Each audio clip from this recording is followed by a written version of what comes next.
Because right now with the Lapu-Lapu and Valentina, they can try and make an engage, make a pick-off. But obviously if they have something more reliable in their arsenal, that'll be great. And the mobility for sure. It's going to be Hilda again. And that's that Lancelot, man. Talk about mobility. Get ready for Albert's Lancelot, man. We're in for a treat. That's a classic. Yeah, man. I mean, almost synonymous with his name. Baby Alien picks up the Lancelot. And Oheb picks up the same hero. So I'm guessing now they've learned a lot from game one. Could this be the lineup? Again, it feels like it's deja vu, but could this be the lineup that breaks Blacklist's losing streak against Indonesian teams at M4? It's crazy because it's the same exact lineup. Literally. Well, literally the same exact lineup.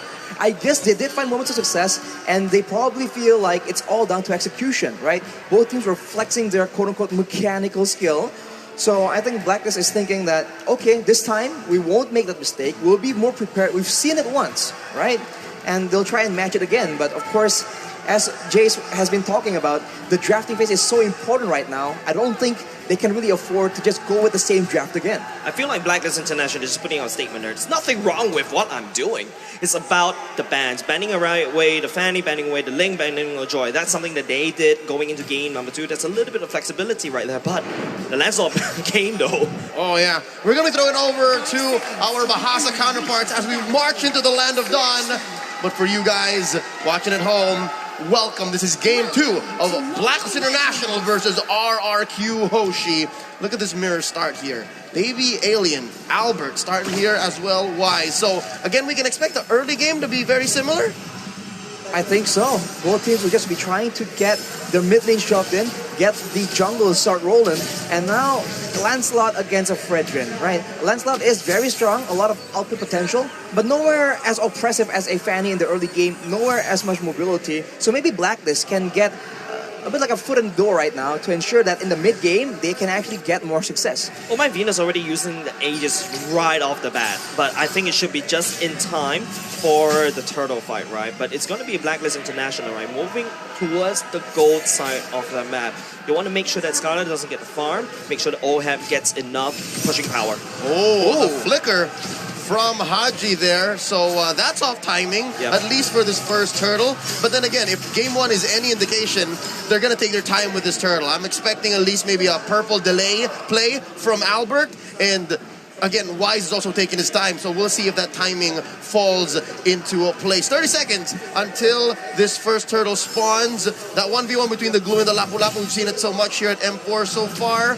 I'm thinking, what's Clay to steal? Oh, Albert coming in. No, I don't think there's anything you can do. Haji just goes into, pigeon form, just fly away. It doesn't really matter. He doesn't really care. Doesn't really care, but right on the top side, you can see Rrq pressuring the other side of the lane to try and make sure during the turtle take they have a lead. But even R7 now already very dangerously low. But Clay gets smacked with the Appraisal's Wrath. That damage though, I wasn't expecting that. I was like, okay, I think he should be okay. Clay was playing with fire there. I mean, if you were standing in front of Wise to get enough stacks to trigger Appraiser's Wrath that quickly, oh, this Lord is just free for Blacklist. There seems to be a free Lord. Turtle.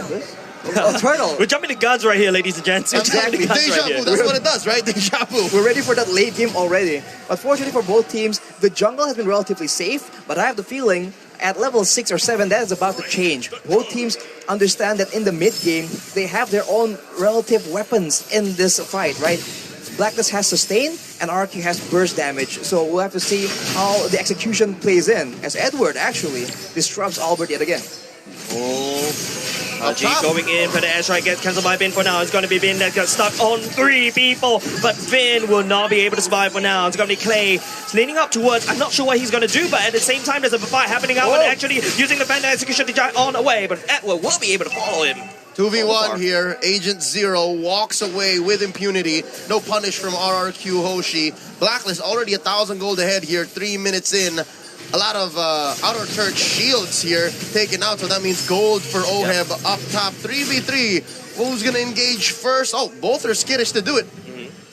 Both are skittish to do it because I think both don't really have a solid engage tool. Right now, it just seems like that is the play being made by Bin. Oh, that's a lot of damage coming up from Bin. At the same time, it's going to be Bin is actually healing. The Tornado Power Memory doesn't do any other damage from the side. Oheb at the same time. Oheb will actually try to push forward. He's biting that may have been more than he could chew. He has to fall for his greediness. The Filipino sniper gets punished hard there. Araki, you were saying. the Blessing of the Moon Goddess getting stolen by Clay allows them to sustain through the feathered airstrike, and afterwards it's just too much greed, but it's going to be the same story for Blacklist. May have been involved. It's the same thing, but technically speaking, if you combine those two fights, but hold on a second, Wise. Oh no, he actually catches the taunt on top of Skylar, and he'll be no more. It's going to be Edward picking up a double kill at the same time. Arsenal coming in for the flank at the same time, but we're not able to find anything for now. Blacklist stabilizes. It's a 5v4 situation with the second turtle spawning already. Still 2k ahead. Blacklist International, Wise pulling it away. Yep.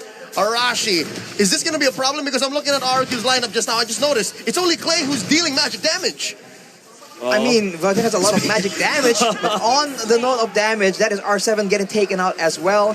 Later on, it's going to be very easy for Blacklist to itemize against Rrq. And right now, it seems that they're having problems all across the map. I think Albert is having a lot of problems. That is not a statement right there. Using the 4 rows, Edward possesses the machine.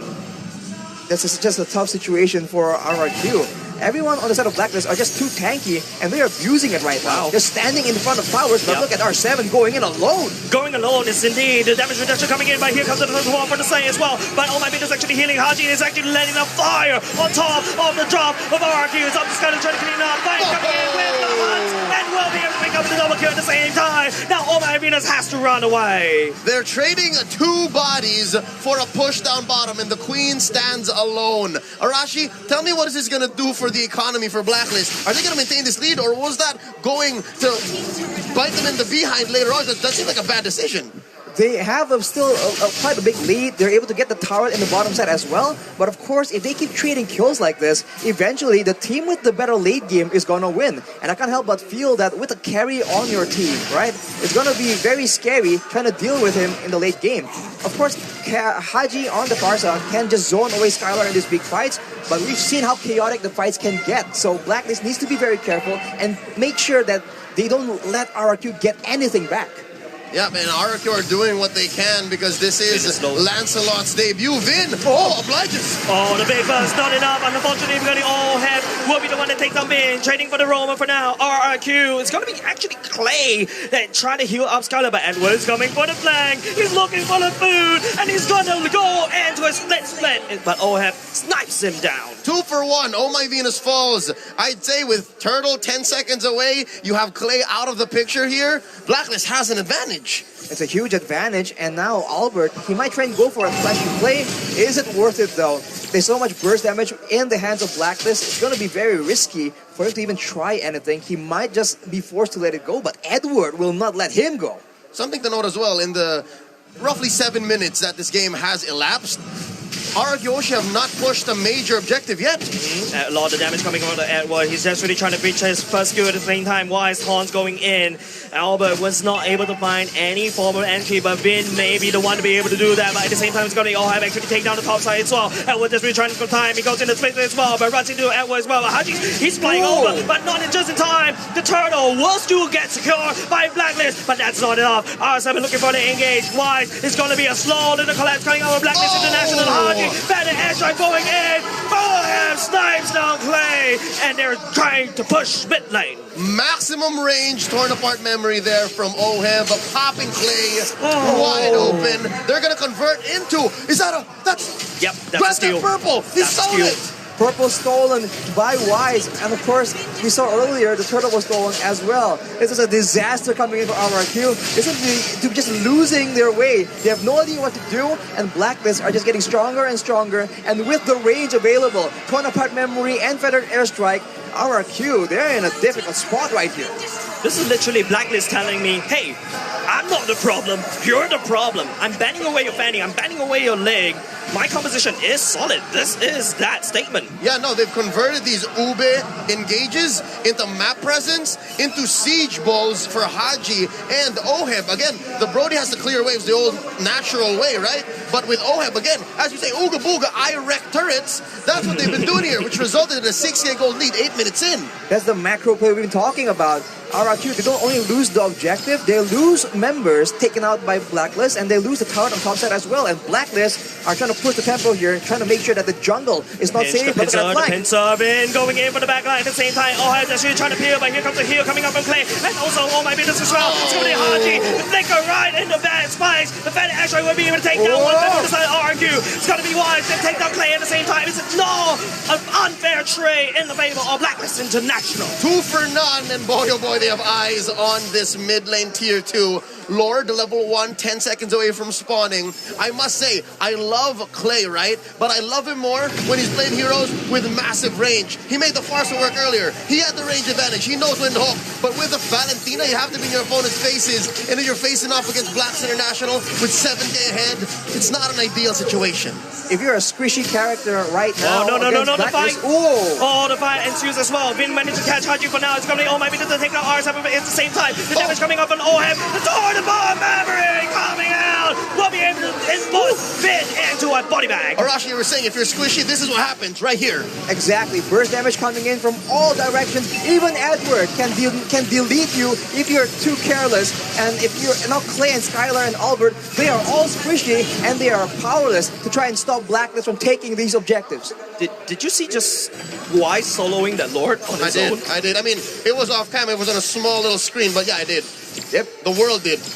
That's just how dominant Blacklist is right now. 9k gold lead. We saw that they had an advantage in the previous game, but not like this. Look at the items right here. For Haji, with the Divine Glaive already prepared, that's a lot of burst damage. And if you are trying to just melt down this Edward on this glue, there's just not enough items. Poison Sight and Golden Staff done for Skylar, it won't be enough to just break through the Dominance Ice and the two Kiras as well. Everyone across the board, save for Haji, has physical damage reduction. So that's why Rrq Hoshi's engages are all the more, I guess at this point, trivial. It's so hard to find the finish. I think the biggest problem is that if you take a look at Clay's items, right, that is not a very good item if you are Valentina. Right now, Clay needs to try to steal the better airstrike because Haji could always walk up and just basically zone it up, and here he goes. It is going to be Rrq that's really trying to defend. Skylar at the bottom side clearing it out. The Lord is actually getting killed very, very slowly. Skylar building up some damage. Blacklist, they touch and they go. They've already taken the prize. Good news, bad news. Clay has a feathered airstrike right now. Yeah. Bad news is they're inside their base, so they can only really take advantage of it. It's a win-win for now, but if Blacklist can find that engage again, Wise has been their initiation like this. And there we go. The better airstrike going in at the same time. It will not be able to control and crowd control and deny. The better airstrike is going to be Blacklist taking down the bottom lane turret at the same time. 4 member left. It is going to be Wise leading the pack, trying to charge. Alvin trying to look for some play right here to sing, but not being able to find anything for now. Oh my goodness, actually going in with the ultimate. Desperately, Blacklist is in a portable fountain. They have 2 base turrets, and now they're going for the third. Trying to execute yet again, and Rrq, they are forced to respond, but every time it happens, it's just the wrong response. R7 now taken very low, and Blacklist, they're looking for the end possibly. Oh no, that's ults and battle spells spent by Rrq Hoshi. They're gonna have to defend. They have to defend. This Vin is already here as well. Wise is already told it as well, but Alvin's looking a little bit. Corner bomb memory doesn't able to connect. It's gonna be Blacklist, but there is no minutes. That one way marching down, a slow march as Clay. The battle of the better airstrike. R7 trying to make a play. Will be able to fight OM, but will not be able to do so because OM is desperately healing the bond. The core is getting back to the bond. Blacklist International. They are giving a statement. But Skylar, mega kill. Shuts down Edward. But look at the core. The HP is slowly. The defense coming through. But Blacklist International, they are still healthy. 3v4. Rrq Hoshi. 3 kings standing. Down goes Clay. Make that 2v4. Can they defend? It's Skylar left. Defend. It's just Skylar. It's just Skylar and Rrq. Blacklist International takes game number 2. The curse has been broken. The streak ended. Blacklist International's first victory at M4 against an Indonesian team. They double down and use the same exact draft, and they get it done.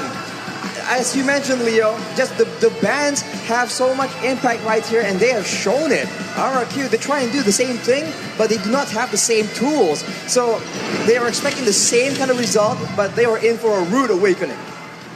This is pure insanity, right? Like it's like trying something, trying the same thing again. but expecting different results. It's insanity. They found a way to force Rrq Hoshi into this lineup. Again, taking away key heroes. No more Joy, no more Fanny.